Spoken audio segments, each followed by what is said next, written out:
ಭೂ ಕುಸಿತದಿಂದ ಒಂದು ಕಡೆ ಅನಾಹುತಗಳು ಸೃಷ್ಟಿಯಾಗಿದ್ರೆ ಮತ್ತೊಂದು ಕಡೆ ಪ್ರಶ್ನೆಗಳು ಉದ್ಭವ ಆಗ್ತಾ ಇದೆ. PSI ಪರಶುರಾಮ್ ಒಬ್ಬ ಪ್ರತಿಭಾನ್ವಿತ ವ್ಯಕ್ತಿಯಾಗಿರೋದ್ರಿಂದ ಅವರು ಸಾವನ್ನಪ್ಪಿದ್ದಾರೆ.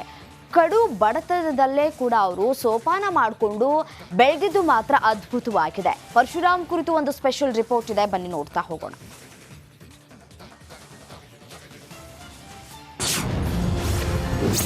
ಸಾವಿಗೀಡಾದ PSI ಪರಶುರಾಮ್ ಪ್ರತಿಭಾವಂತ. ಕಡುಬಡತನದಲ್ಲಿ ಬೆಳೆದು 8 ಸರ್ಕಾರಿ ಕೆಲಸಕ್ಕೆ ಆಯ್ಕೆ. ಕೂಲಿ ಕಾರ್ಮಿಕ ಟು ಪರಶುರಾಮ್ PSI ಜರ್ನಿ. ಯಾದಗಿರಿಯಲ್ಲಿ ಕೆಲಸ ನಿರ್ವಹಿಸುತ್ತಿದ್ದ ವೇಳೆ ಹೃದಯಾಘಾತದಿಂದ ಮೃತಪಟ್ಟಿದ್ದಾರೆ ಎಂಬುದು ಒಂದು ವಾದ. ಇನ್ನೊಂದು ವಾದ ವರ್ಗಾವಣೆಯಲ್ಲಿನ ಭ್ರಷ್ಟಾಚಾರಕ್ಕೆ ಸಾವಿಗೀಡಾಗಿದ್ದಾರೆ ಎನ್ನೋದು. ಅದೇನೇ ಇರಲಿ, ಕಡುಬಡತನದಲ್ಲಿ ಹುಟ್ಟಿದ್ದ ಪರಶುರಾಮ್ PSI ಆಗಿದ್ದೇ ಒಂದು ರೋಚಕ ಕಥೆ. ಬುದ್ಧಿವಂತಿಕೆ ಮತ್ತು ಕಠಿಣ ಪರಿಶ್ರಮದಿಂದ ಸರ್ಕಾರಿ ನೌಕರಿ ಪಡೆಯುವುದು ಎಷ್ಟು ಸರಳ ಎನ್ನುವುದನ್ನ ಸಾಧಿಸಿ ತೋರಿಸಿದ್ರು.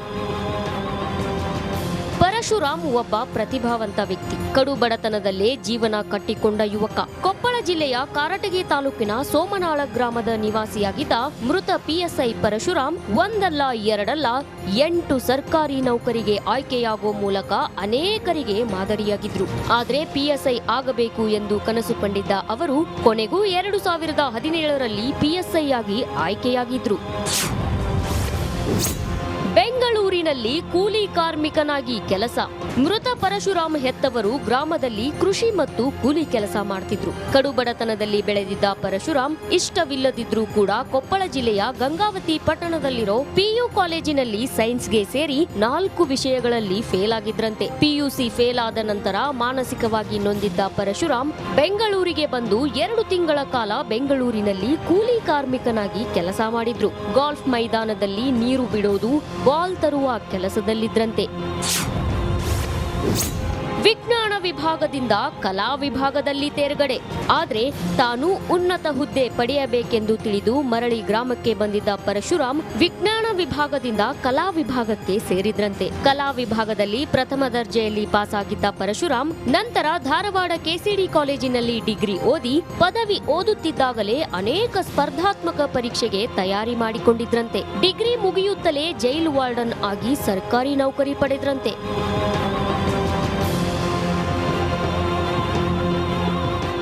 5 ವರ್ಷಗಳ ಕಾಲ ಬೆಂಗಳೂರು ಪರಪ್ಪನ ಅಗ್ರಹಾರ ಜೈಲಿನಲ್ಲಿ ವಾರ್ಡನ್ ಆಗಿ ಕೆಲಸ ನಿರ್ವಹಿಸಿದ್ದಾರೆ. ನಂತರ ಬಳ್ಳಾರಿ ಮಹಾನಗರ ಪಾಲಿಕೆಯಲ್ಲಿ 1 ವರ್ಷ FDA ಆಗಿ ಕೆಲಸ ಮಾಡಿದ್ರಂತೆ. ಹೀಗೆ 8 ಸರ್ಕಾರಿ ಉದ್ಯೋಗದಲ್ಲಿ ತೃಪ್ತನಾಗದ ಪರಶುರಾಮ್ ಕೊನೆಗೆ ತಾನು ಅಂದುಕೊಂಡಿದ್ದ PSI ಹುದ್ದೆಯನ್ನು 2017ರಲ್ಲಿ ಅಲಂಕರಿಸಿದ್ರಂತೆ. ಇಂತಹ ಪ್ರತಿಭಾವಂತ ವ್ಯಕ್ತಿಯನ್ನ ಕಳೆದುಕೊಂಡು ಸಮಾಜ ಬಡವಾಗಿದೆ ಎಂದ್ರೆ ತಪ್ಪಾಗಲ್ಲ. Bureau report, republic Kannada. Pattanagere shed ಗುತ್ತಿಗೆದಾರನ ಹೇಳಿಕೆ ದಾಖಲು. ಸಾಕ್ಷಿ ನಂಬರ್ 5, ಚಿತ್ರದುರ್ಗದಿಂದ ಕಿಡ್ನಾಪ್ ಮಾಡಿದ್ದ ಕಾರು. ಸಾಕ್ಷಿ ನಂಬರ್ 6, ರೇಣುಕಾ ಮೇಲೆ ಹಲ್ಲೆ ಮಾಡಿದ್ದವರು ಕಳುಹಿಸಿದ್ದ ಫೋಟೋ. ಸಾಕ್ಷಿ ನಂಬರ್ 7, ಕಾರ್ತಿಕ್ ನಿಖಿಲ್ ಪ್ರಯಾಣಿಸಿದ್ದ ಆಟೋ. ಸಾಕ್ಷಿ ನಂಬರ್ 8 ಮತ್ತು 9, ಪಟ್ಟಣಗೆರೆ ಶೆಡ್ನ 2 ಕೆಲಸಗಾರರ ಹೇಳಿಕೆ. ಸಾಕ್ಷಿ ನಂಬರ್ 10, ಆರೋಪಿಗಳ ಸಂಪರ್ಕದಲ್ಲಿದ್ದ ವ್ಯಕ್ತಿಗಳ ಹೇಳಿಕೆ. ಸಾಕ್ಷಿ ನಂಬರ್ 11, ಕಿಡ್ನಾಪ್ ಮಾಡಲು ಬಳಸಿದ್ದ ಆಟೋ ಮಾಲೀಕ. ಸಾಕ್ಷಿ ನಂಬರ್ 12, ಜೂನ್ 8ರಂದು ಶೆಡ್ನಲ್ಲಿದ್ದ ಸೆಕ್ಯೂರಿಟಿ ಗಾರ್ಡ್. ಸಾಕ್ಷಿ ನಂಬರ್ 13, 14 ಹಾಗೂ 15, ಸ್ಟೋನಿ ಬ್ರೂಕ್ಸ್ನಲ್ಲಿ ಕೆಲಸ ಮಾಡುತ್ತಿರುವ 3. ಸಾಕ್ಷಿ ನಂಬರ್ 16, ದರ್ಶನ್ ಬಳಸುತ್ತಿದ್ದ ಸಿಮ್ ಕಾರ್ಡ್ ಮಾಲೀಕ. ಸಾಕ್ಷಿ ನಂಬರ್ 17 ಮತ್ತು 18, ಸ್ಕಾರ್ಪಿಯೋ ಕಾರು ವಾಶ್ ಮಾಡಿದ್ದ 2. ಸಾಕ್ಷಿ ನಂಬರ್ 19, ಪ್ರಮುಖ ಆರೋಪಿ ಮನೆಯಲ್ಲಿದ್ದ ಕೆಲಸದವರು. ಕೊಲೆ ಜಾಡು ಬೆನ್ನುತ್ತಿರುವ ಪೊಲೀಸರು ಜೈಲು ದಾಸನ ಸಿಮ್ ಕಾರ್ಡ್ ಹಿಂದೆ ಬಿದ್ದಿದ್ದಾರೆ. ಬೇರೆ ವ್ಯಕ್ತಿಯ ಹೆಸರಲ್ಲಿ ಕಾಟೇರ ಸಿಮ್ ಖರೀದಿಸಿದ್ದ ಎನ್ನಲಾಗ್ತಾ ಇದೆ. ಬೇರೆ ವ್ಯಕ್ತಿ ಹೆಸರಲ್ಲಿ ಸಿಮ್ ಖರೀದಿಸಿರೋದು ಹಲವು ಅನುಮಾನಗಳಿಗೆ ಕಾರಣವಾಗಿದೆ. ಸೆರೆಮನೆ ಸೇರಿರೋ ದಾಸ ಹೊರಗೆ ಬರೋಕೆ ಹರಸಾಹಸ ಪಡ್ತಾ ಇದ್ದಾನೆ. ಸಿಕ್ಕಿರೋ ಸಾಕ್ಷ್ಯಗಳನ್ನ ನೋಡಿದರೆ ಪೊರ್ಕಿಗೆ ಬಿಡುಗಡೆ ಭಾಗ್ಯ ಕಷ್ಟ ಸಾಧ್ಯ ಅನ್ನುವಂತಿದೆ.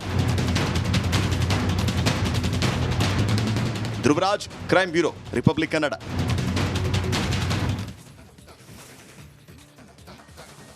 ರೇಣುಕಾಸ್ವಾಮಿ ಕೊಲೆಯಾಗಿ 2 ತಿಂಗಳಾದರೂ ಕಾಮಾಕ್ಷಿಪಾಳ್ಯ ಪೊಲೀಸರು ಮಾತ್ರ ತನಿಖೆಯನ್ನ ನಿಲ್ಲಿಸಿಲ್ಲ. ಪ್ರತಿದಿನವೂ ಸಾಕ್ಷಿ ಸಂಗ್ರಹದ ಬೆನ್ನು ಬಿದ್ದಿರುವ ಖಾಕಿ ಇದೀಗ ಮತ್ತೊಂದು ಮಹತ್ವದ ಸಾಕ್ಷ್ಯವನ್ನ ಸಂಗ್ರಹಿಸಿದೆ. ಅದೇನ್ ಗೊತ್ತಾ? ಈ ವರದಿ ನೋಡಿ ನಿಮ್ಗೆ ಗೊತ್ತಾಗುತ್ತೆ.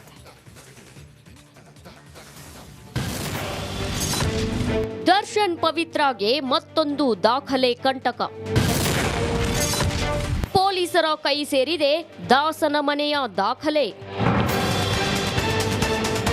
ದಿನಗಳು ಉರುಳಿದಂತೆ ರೇಣುಕಾಸ್ವಾಮಿ ಹತ್ಯೆ ಪ್ರಕರಣದಲ್ಲಿ ದರ್ಶನ್ಗೆ ಸಂಕಷ್ಟಗಳು ಹೆಚ್ಚಾಗುತ್ತಿವೆ. ಕೊಲೆ ಕೇಸು ವಿಚಾರವಾಗಿ ಪೊಲೀಸರು ಫೈನಲ್ ಹಂತಕ್ಕೆ ತಲುಪಿದ್ರು. ತೀವ್ರಗತಿಯಲ್ಲಂತೂ ತನಿಖೆ ನಡೆಯುತ್ತಿದೆ.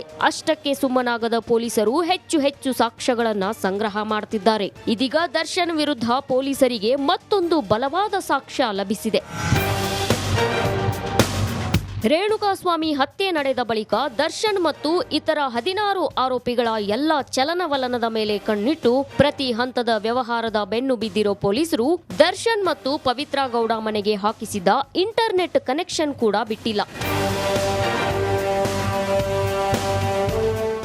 ನಗರದ ದರ್ಶನ್ ಮನೆ ಹಾಗೂ ಪವಿತ್ರಾ ಗೌಡ ಮನೆ ತಲಾಶ್ ಮಾಡಿದ ಖಾಕಿ ಪಡೆ ಎರಡೂ ಮನೆಗೆ ಇಂಟರ್ನೆಟ್ ಕನೆಕ್ಷನ್ ಪರಿಶೀಲನೆ ವೇಳೆ ಇಂಟ್ರೆಸ್ಟಿಂಗ್ ವಿಚಾರ ಬಯಲಾಗಿದೆ. ಪವಿತ್ರ ಹಾಗೂ ದರ್ಶನ್ ಎರಡೂ ಮನೆಗೂ ಒಬ್ಬನ ಹೆಸರಲ್ಲೇ ಕನೆಕ್ಷನ್ ರಿಜಿಸ್ಟರ್ ಆಗಿರುವುದು ಬೆಳಕಿಗೆ ಬಂದಿದೆ. ಹೌದು, ದರ್ಶನ್ ಮತ್ತು ಪವಿತ್ರಾ ಗೌಡ ನಡುವೆ ಸಂಪರ್ಕದ ಕೊಂಡಿಯಾಗಿದ್ದು ಆರೋಪಿ ಪವನ್ ಎಂಬ ಮಾಹಿತಿ ಹೊರಬಿದ್ದಿದೆ. ನೆಟ್ವರ್ಕ್ ಸೇವಾ ಕೇಂದ್ರದಿಂದ ಎರಡೂ ಮನೆಯ ಕನೆಕ್ಷನ್ ದಾಖಲಾತಿಯನ್ನ ಪೊಲೀಸರು ವಶಕ್ಕೆ ಪಡೆದಿದ್ದಾರೆ. ಈ ಮೂಲಕ ಪವಿತ್ರಾ ಗೌಡಗೆ A to Z ಸಹಾಯಕನಾಗಿದ್ದವನೇ ಪವನ್ ಅಂತ ಬಹಿರಂಗವಾಗಿದೆ. Bureau report, republic Kannada.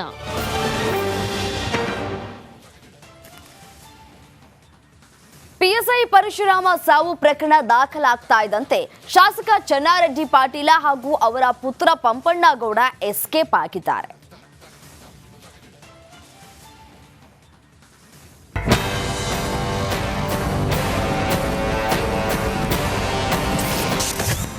ಯಾದಗಿರಿಯಲ್ಲಿ ಪಿಎಸ್ಐ ಸಾವು ಪ್ರಕರಣ. ಶಾಸಕ ಚೆನ್ನಾರೆಡ್ಡಿ ಪುತ್ರ ಪಂಪನಗೌಡ ಪರಾರಿ.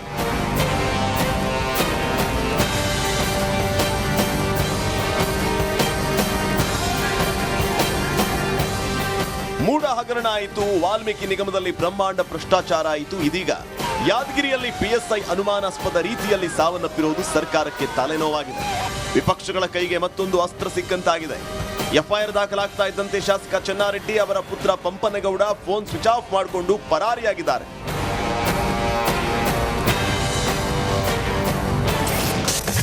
ಸಿಐಡಿಗೆ ಕೇಸ್ ವರ್ಗಾಯಿಸಿ ಸರ್ಕಾರ ಆದೇಶ. ಪಿಎಸ್ಐ ಸಾವು ಪ್ರಕರಣ ರಾಜಕೀಯ ರೂಪ ಪಡಿತಾ ಇದ್ದಂತೆ ಸರ್ಕಾರ ಅಲರ್ಟ್ ಆಗಿದೆ. ಈ ಕೇಸನ್ನ ಹೆಚ್ಚಿನ ತನಿಖೆಗೆ ಸಿಐಡಿಗೆ ವಹಿಸಿ ರಾಜ್ಯ ಸರ್ಕಾರ ಆದೇಶ ಹೊರಡಿಸಿದೆ.